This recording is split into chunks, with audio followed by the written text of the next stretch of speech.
তো আমরা চলে এসেছি স্টেশনে। আমরা অনেকদিন পর একটা জায়গায় ঘুরতে যাওয়ার প্ল্যান হয়েছে দুদিনের ছুটিতে।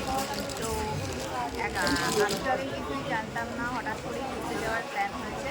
তো চলো যাওয়া যাক। কোথায় যাচ্ছি পরে বলবো। আর প্রচণ্ড বৃষ্টিতে আমি ভিজে রয়েছি, ভেজা।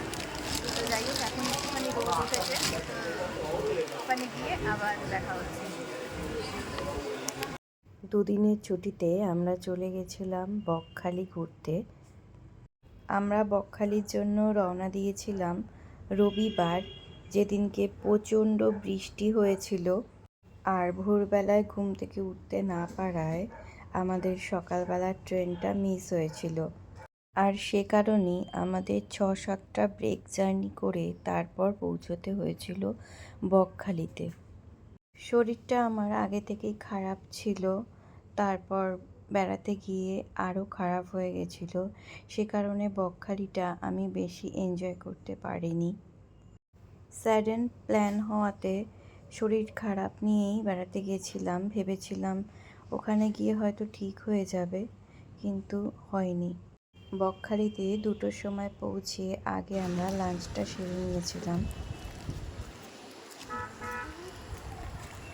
চলে এলাম আমাদের হোটেলের নামটা হচ্ছে বলাকা। তো দুপুরবেলা খাওয়া দাওয়া মানে লাঞ্চ পিরিয়ডটা সেরে আমরা এই হোটেলটা চুজ করেছি।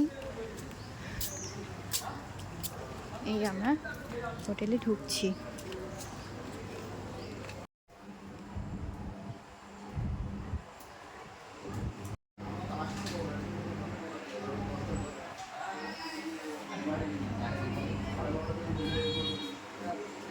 ওই দিকটায় রয়েছে খাওয়ার জন্য আর কি রেস্টুরেন্ট, যে এইদিকে রেস্টুরেন্টটা। এবার আমরা ঘরে যাচ্ছি। মিস্টার দাস উঠে পড়েছে।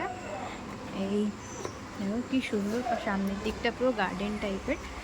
আর আমাদের রুমটা ঠিক সেকেন্ড ফ্লোরে।